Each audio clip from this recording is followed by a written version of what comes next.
来，乡亲啊，继续来看中国的海关总署昨来宣布，针对台湾的酒类甲食品类总共63件来解除禁令，都是会使过来进口中国咯。其中包括金门酒厂，但是台湾汾酒公司继续来禁止。确定来留任新内阁的陆委会主委屈泰山有上新的回应。需要系零人，谁系这个零的？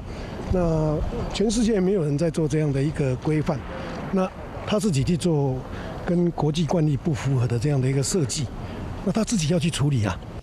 金门酒厂甲金门县长，这个金门酒厂，伫个金门县长甲国民党的立委陈玉珍，前往到厦门会谈了后来解除着禁令，但是台湾汾酒公司却无传出着好消息。记者问陆委会主委屈泰山，中国是不是调故意要来 A 化台湾？这个屈泰山并无正面来回应，敢若表示讲是假咧做政治的操作，大家拢真清楚。华视新闻看起来，赶快订阅我们的华视新闻 YouTube 频道，欢迎按赞、订阅、开启小铃铛，最新最及时的资讯要提供给你。